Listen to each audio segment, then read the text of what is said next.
See the money wanna stay for your meal, but me the cherry on the cake. I'm at full steel. I showed you my globe round, fish in the bowls, live bouncing on cat. Getting busy. Everybody wanna know what it's like.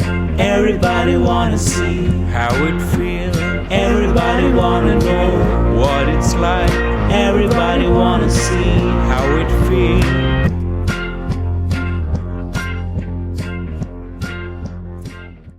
Welcome to the first episode of Internship Diaries. We have a panel of sales and marketing intern, and we would love to walk through their experience. So, guys, I think to break the ice, I have to ask this question. What is the one thing that you wanted to say throughout the duration of your internship to your company, but didn't have the guts to say it? गर्मी बहुत है. इतना गर्मी में नहीं होगा. True. I can relate. थोड़ा सा तो भाव दे दो यार. Fair. I want to say कोई तो समझा दो यार. Fair point. पक्का करना है. I think that's something that we all go through, especially, considering how we come from different backgrounds and how we have to grapple with new environments. For a lot of us, I think it's the first time in corporate. So how do you think you dealt with the uncertainty of it all, and how do you think it panned out for you during the summers? So talking about the uncertainties, firstly, I think all of us were not even sure of what our project is going to be. All of us were in conglomerates. We were not sure about the brand.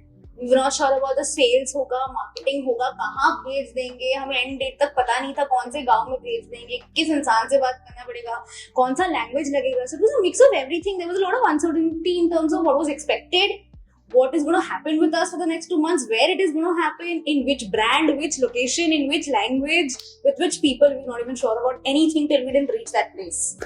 That's okay. That's a lot to deal with, I understand. I think, did you guys face something? Yes, I would totally agree with her. What had happened was, just to the day before the boarding of the flight, the previous evening, I got a mail stating my location had been changed. And from While you were at the airport?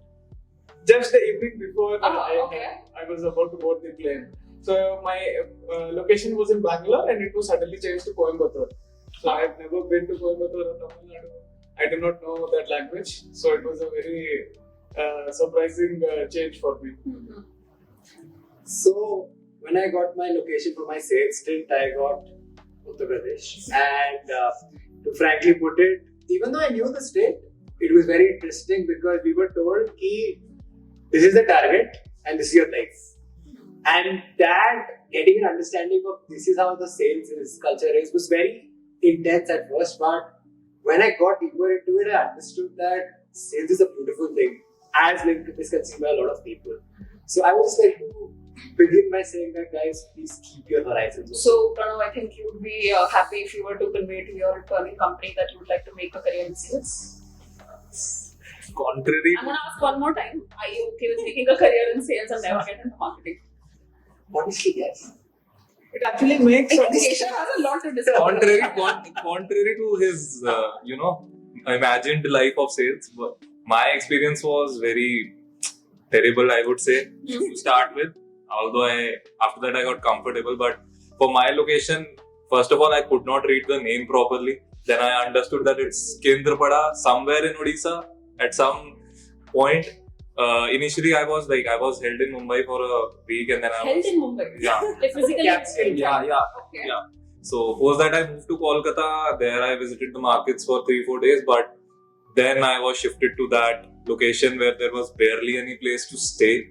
I literally stayed in a palace which had 2 rooms. That actually sounds good. I would pay to live in a palace during my sales trip. But problem was there was nothing around it. So I had problems with regards to food, with regards to language, with regards to people treating me as someone who has come from outside. At times I felt like I was a terrorist. So contrary to your expectations, I would not probably go to. True, I understand that, when culture comes in, it becomes a very difficult thing to grapple with. You don't know the language, and it's not like you have much time to get used to. It's not an empty stint where someone is. There is no pressure that you need to convert this into a full-time offer. When it comes to your internship, you just have barely about a month to deliver what you need to. So, do you think that it helps to fast track the process if you come from a familiar background in terms of your undergraduation or your work experience? Do you think that in any way impacted your performance or could have had been something else? I think it did. So I have my graduation in marketing and I have experience in marketing for like about 3.5 years. Which company do you work with? Before joining college, Yeah. I was in the media industry. So I worked with Viacom, then Epic, and then in client servicing with ZTV. Okay. So what happened was a lot of things that I learned in marketing that is actually implementable, that is actually practical. My project revolved around that. Okay. Be it making a social media campaign or a positioning statement or a Which 3-word product do you strategy. work with? Pardon? Which product do you work with? So I was put on the Cherry Blossom brand, which is currently the shoe polish brand. And my project was entirely circling around how do we transition from a shoe polish brand to a complete shoe care brand, which even relates to Gen Z about their sneaker. And I learned a lot about sneaker culture and how do you take care of them, and met sneakerheads and did a lot of research around that. So yeah, how to go about it, like that entire starter as to okay, this is what I've done, so I know from where to begin. Really did help me with my previous experience. But on the contrary, I had been a through and through mechanical engineer. I had worked in an automobile company for 3 years before joining IIFT, and I had no clue how sales works, how marketing works. And in the 2 months of the internship, the first 3 weeks were like, what is this? Could I even do this? Sure. But that learning curve was nonetheless very challenging, but I could conquer it. But at the end of 3 weeks, you could say that you will deliver something.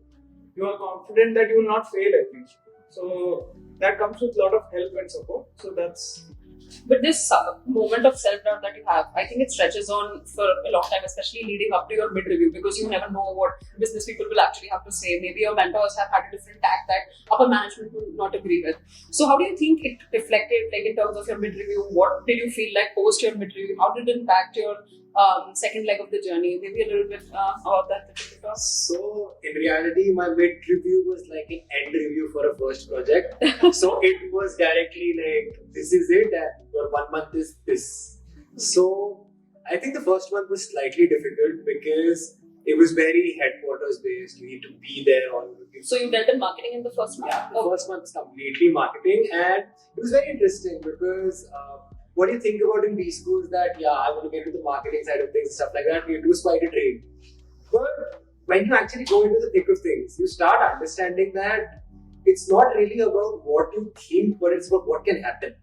Okay, so that was the second half of your internship, sales. So I got to learn in the marketing stage towards the end itself that what we dream of having, stuff like that, ground realities are starkly different. So market research and how trade acceptance works is something that you tend to learn the most in sales. It tends to be a new. Oh, so my mid-review, I would say again, I was all out of places because my guide was someone who had this style of working that he left me in that place that I talked about. The palace. Yeah, the palace, all alone, and he hardly used to talk to me because, like, after the 2 months, I realized he was someone who just left me to do what I wanted to do. So it was very tough. In my mid-review, I literally got this feedback that chalo shuru se shuru karte hain.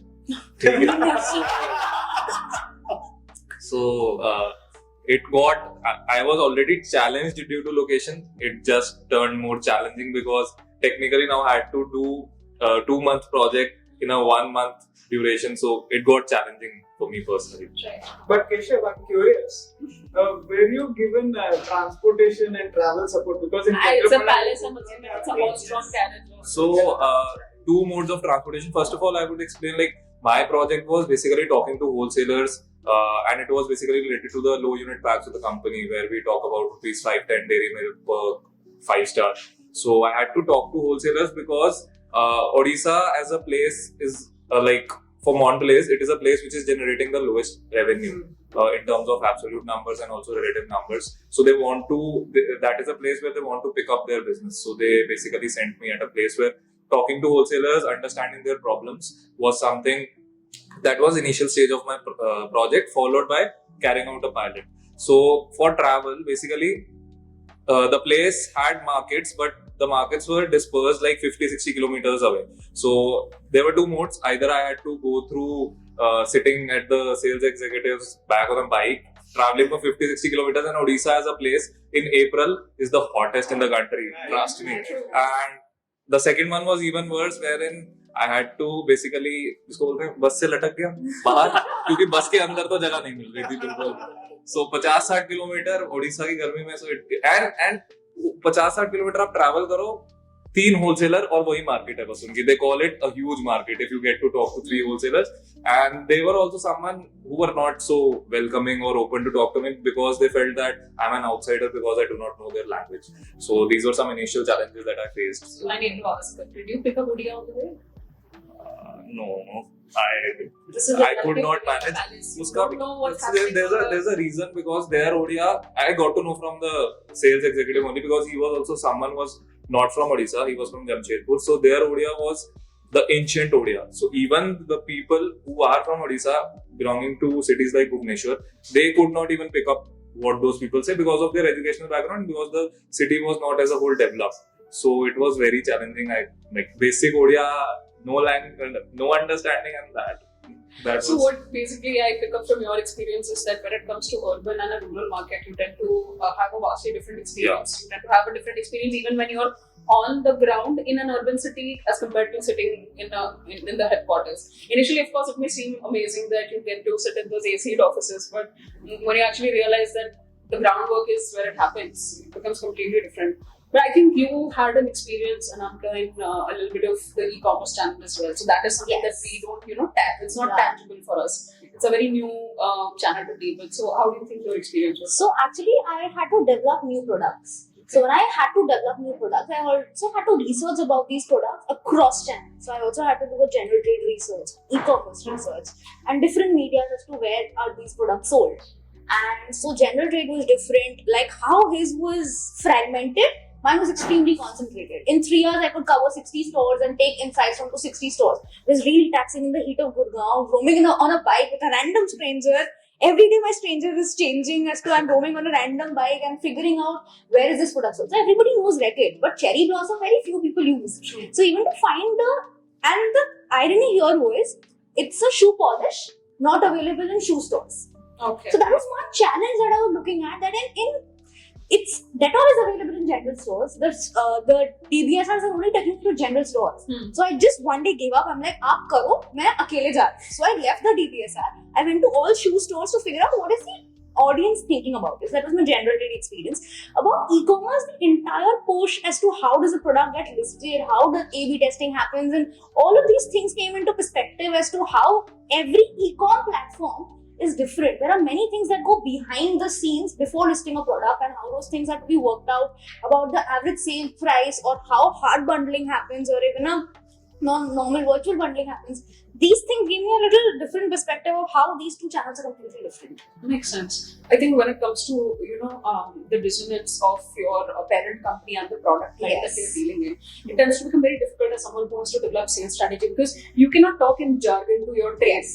They do not consider you as someone from headquarters. They see you as a gruel, a dressing source. They will dump all your problems on you, and you just expected to take it all in your stride. I think Pranav, you might be able to highlight a bit more about that. What Navika was talking about, hard bundling, soft bundling, that virtual world. In my experience, I was completely cheating general trade, and what you have to understand is that the vision of the company is that you would positioning it like this. For the retailer, he does not give a damn. He's selling this product. Yes. And that's how you need to dumb it down for them, because that's what I learned from my marketing and sales pivot, is that whatever you may think happens in your mind and happen, stuff like that, what's happening on ground and what the retailer cares about is कितना margin है, कितने piece लेने पड़ेंगे, और मैं क्यों लूँ तुम्हारा. But then I think your problem was also exacerbated by the fact that Godrej had just recently acquired an entirely different portfolio. There was no brand resonance as such that you could explain to the a retailer. So how do you think you dealt with that? How do you think that problem was resolved by your students? So what happened was that Godrej has a wonderful equity in the market, but when you talk about the other portion, that's your Park Avenue and KS, that thing is still very developing. It's very shaky. So when I went to the market, I could actually see that the Godrej SR and my SR, they were two separate SRs, they were getting different amounts of respect. Because when you see Godrej has that portfolio ki nahi, हमें ये भी चाहिए, and then my guy comes in selling his perfumes and they're like, nahi chahiye. So on a company that functions on a very easy pull basis, if you bring in a product line that is extremely push based, it tends to even make your task more difficult. Yes. I think you had I completely agree with Pranav, in this point that we all had marketing research as one of our elective just before going to internship. And I had completely designed a matched model, so I thought I would go to market and I would do research. And I went, and on that day, nobody's understanding any of my questions, and I really understood dhanda is numbers, lena hai, nahi lena hai, that's all. No match will work on the ground. Exactly. Going that, and you were talking about the pull system, right? So I could see, so my sales rep would deal with multiple products. So Ashirwad was a pull type product. So as soon as the SR would enter a grocery store, people would say, 2 kilo atta, 3 kilo atta, 4 kilo atta. But when they would come and say, take my surface or something, they would be like, nee, I have it in store, it's okay. Fair. And it makes your task even more cumbersome as some. Correct. I understand. So anything else, any fun moments that you remember from like your internship, something that you really like to highlight and would be your takeaway no matter where you choose to pursue your career? So coming from a state like Punjab where a product like lassi is very much respected, I got to know that people in that part of the country actually put Bonvita in lassi. So Bonvita for us has always been a product which we put in hot milk and enjoy it, but for them it is a product that they put in lassi. So if you say lassi to any store, any shopkeeper, he'll just put Bonvita, put a lot of fruit cream, and then he'll give you the lassi. So it was funny, but it was disappointing. Trust me, it was disappointing. I see the little Punjabi. Yeah. That makes sense. Well, what about you guys? So, in 47 degrees Celsius, what was constant was that cup of tea that I had with my SR. True. Because when I was in the moment, irrespective of the weather, we were going to the wholesale market, we were dead from the heat. 47 going on a bike is like bloody heat wave right on the highway. But what was constant was a cup of tea and that conversation. I mean, my SR was almost 3 times my age. And when, obviously, since they feel that you're coming from a higher position, they call you sir, and it hits you like, damn, please stay. But a lot of moments that I shared in that stint actually will stay with me because that was my first hint of what real world looks like, and I think that was a wonderful, wonderful experience, that relationships. See, I understand that, all of these moments do tend to leave a lasting impact on you. But this is not just all fun, right? Like we didn't realize that we always tend to think that I don't want to work 9 to 5. Thoda bahut extra kaam kar lenge. But what at least I didn't realize during my stint, and I think most of you might agree with this, that when you go on a beat in the morning, you come back at 5 or 6 p.m. and that is just your market research. Your actual work starts after that, and it goes up to like 1 in the night, 2 in the night, and the next day you need to be ready because the beat does not wait for you, right? So obviously it tends to add a little sobriety to the situation. There will be moments where you are at your rock bottom, somewhere where you absolutely broke down. So do you have any of those moments that you think really impacted, like altered your brain chemistry? It did. I did have one of those moments. It was just like a couple of days before my end review. So I had to develop new products. I was not only expected to give recommendations or suggestions, I actually had to make a prototype. So my packaging was ready, but the actual prototype had not come. And I broke down to an extent where I was like, what do I show in my end review? My project is about a new product development. I just cannot show slides. Where is my product? And luckily my end review got pushed by an hour. And the product came 15 minutes before my end review. And that was like a make it or break it moment for me. And it was a relief. It was happy tears.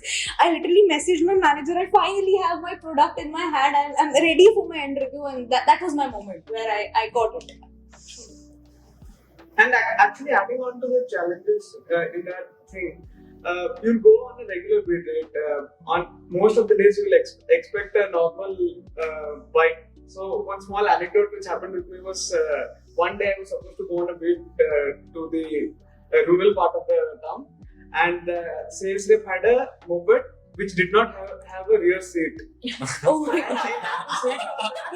And traveled with him for the rest of the day in that peak 45-degree summer, Tamil Nadu summer, and my bottom started frying. Every time I sat up to the story, like, oh shit, I have to leave this, I cannot do this anymore. I get it. I've dealt with something similar. Gurgaon heat, extreme, sitting with a person on the bike, and it was so hot.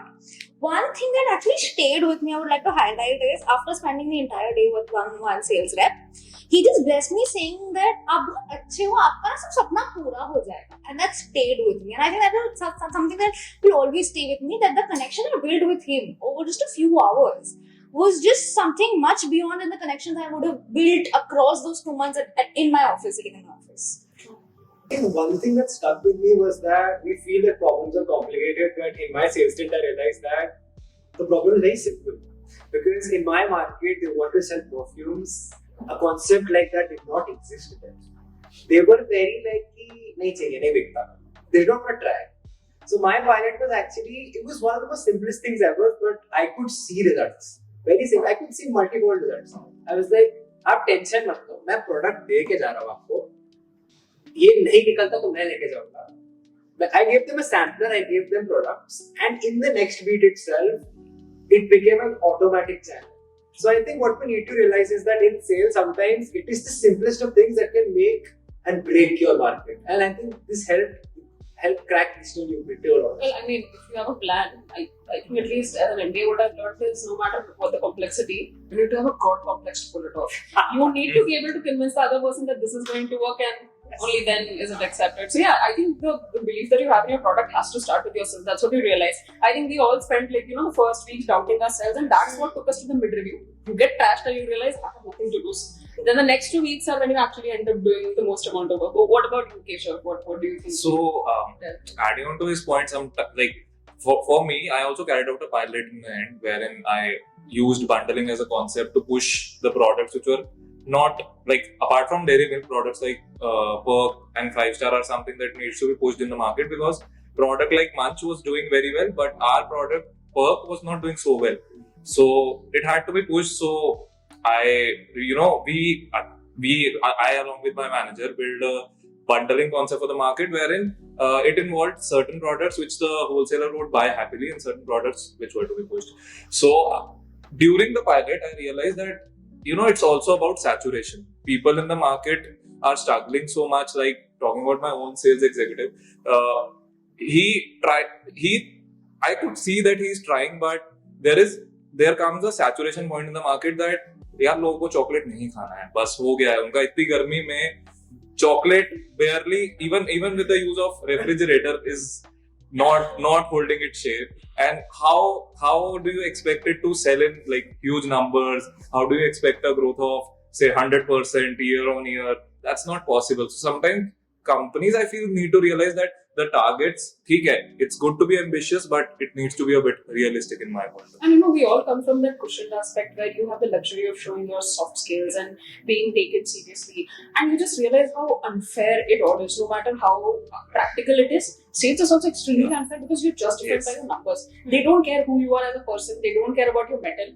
Product nahi bik raha hai, it is your fault, and you need to take up ownership of that. So it tends to hit you on that moment that how serious your job is. No matter how small it is, you are actively contributing, and that actually makes you realize that this is what the real world is like. It's no longer academics. This is no longer just a case study on HBR. It's something that you really need to deliver, and your stipend depends on it. So I guess that's really biggest motivator. While all of this has been really entertaining, I don't think it should be something that deters people from getting into sales and marketing. So if you had some parting advices, despite all of these experiences, what made you stay in this industry, and what made you realize that sales and marketing is most definitely something I want to do? What is something that you would like to pass on to the junior batch or maybe someone who's aspiring to be in sales and marketing? So I would say my motivation to work in sales was that it might sound gassy, but it is at the end of the day eventually the principal revenue generating activity of a firm. You are actually contributing in a cause which actually is helping a company to do all the other stuff that it is executing, be it marketing, be it finance, be it ops. पैसा कहाँ से आ रहा है? पैसा तो तभी आ रहा है ना if you are selling at ground. So छोटे efforts to achieve the most important goal for the company, that is the biggest motivating factor for me to work in sales, and that is what I feel that makes it beautiful despite its challenges. So I got an experience of both marketing and sales, and what I realized is that whatever you may think in your marketing vision of doing stuff like that, sales is something where it happens, where you rightly said. And what we thought in marketing that we can pull this off, as soon as we went on ground, we realized ये नहीं हो सकता, ये नहीं हो सकता, ये नहीं हो सकता, ये नहीं हो सकता. So it is a lot of on the feet thinking as well. Like as Pushti mentioned, your work starts after 5. Like what do you plan for the next week? You've been here last week. Now you need to realize, हाँ ये नहीं चला था पिछले हफ्ते, इस हफ्ते ये try करते हैं, ये try करते हैं. I think marketing, even though we think it's very nice and interesting, which it is, I feel if we don't understand the sales element of it, and everyone should get an understanding of sales if you want to pursue a career in marketing. I think sales defines you and it builds you what sort of a marketing manager you will actually become. Whether you'll be somebody who really thinks on their feet and can work, or you just want to live in your dream world and be like, हाँ ये ad कर लेंगे, ये ad कर लेंगे. And I think even sales makes you realize the fact that you may think of yourself as a sales and marketing intern, but that doesn't save you from other domains. It's not like college where you can say, I'm a marketing major, so this is all I'm going to do. So, of course, this is one of the times that when you venture out of your campus, you meet people from other B schools, and of course, there's a lot to listen. It feels like you're meeting people who have the same experience just in a different font, right?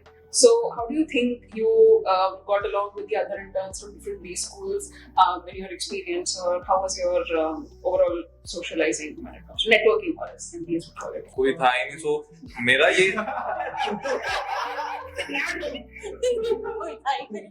मतलब it was just like 3 people including me were on the eastern part of the country. गांव में कितने लोग? नहीं, गांव में मैं ही था. So one was in Kolkata.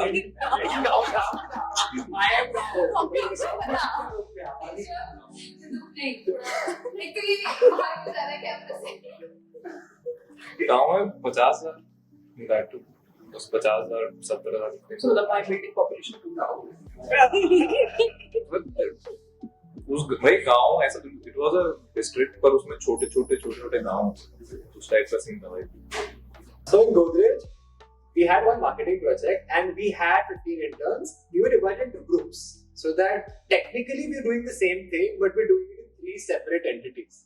So what happened was that there was a very healthy competition amongst all of us. Kiska best hoga. So there was one coffee machine, and obviously you're dragging your ass, so we need to have a lot of coffee. So we used to send one person to the other team, so that we can peacefully go to the coffee machine, and then at the coffee machine there were so many awkward interactions because you're coming close to your interview and you're like, "Nahi bhai, ab to idea pata hi nahi chalna chahiye." True. So we're talking to different stakeholders in companies, very different information from everybody. So there was like, "Bhai, galti se kisi ko pata na chalta hai." Nahi bhai, yeah, but at the end there was a lot of cohesion. All 15 of us bonded a lot. At the end, so when our project ended, we just went to have a drink and chill. Like, हाँ भाई हो गया, अब peace है. But that competition and culture and that urge to fight with that co-intern from your college and the other college really made the project more interesting. कि नहीं भाई हमको तो अच्छा. True. So I think I got along really well with the other interns. So we had this concept of orange sofa, which was like in one corner of the office, away from all the aisles of the managers. So whenever one of us was in distress, in the group it just came orange sofa, and whoever was free or could go just used to go there and used to have an "Aao behan chupli kare" session of like 15-20 minutes, rant, feel better, probably eat, and we had a nice cookie store down. Just go get some cookies for all of us. So we used to take turns every day to get cookies. One day I got for everybody, the others got, and we used to eat those cookies and then go back to our desk and work like proper professionals and corporates, like everything is normal and happening. Like a very sweet tradition. I would pay to have the service as long as Mondelez was providing. Okay, so while these are all unique perspectives and something that you remember, why did you ever meet that one person that makes you realize, you know what, life में मैं main character नहीं हूँ, ये है और मैं इसको याद रखूँगा internship में? Did you ever have a moment like that?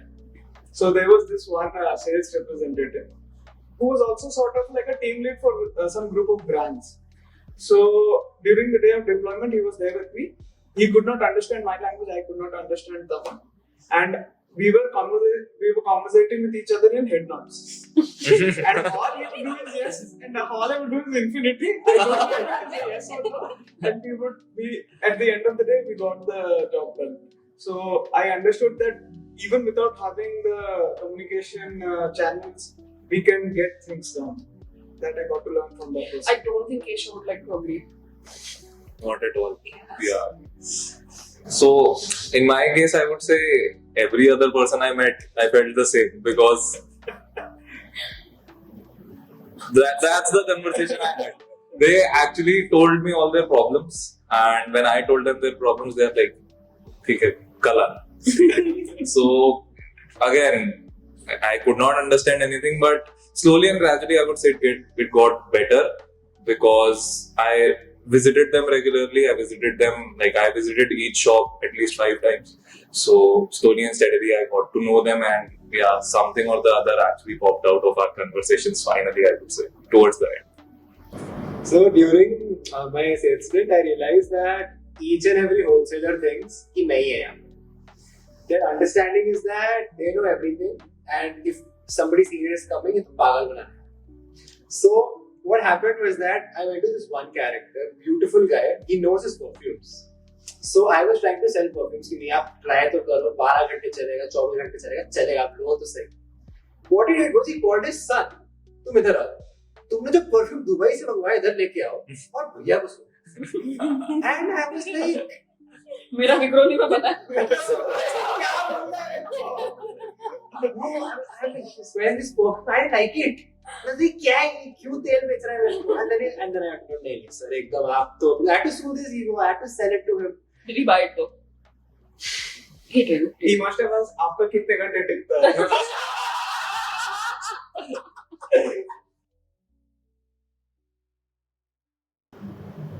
There was one weird personality, and he was an SR. सवाल ही अलग है भाई. नहीं. यार ये मेरे साथ क्यों हो रहा है यार? Team funding पूछा था. Oh my god! It's embarrassing. तुम जो सवाल पूछे जवाब है. मार्केटिंग एग्जाम बना हुआ है. यही आके यही लिखूंगा. अच्छा.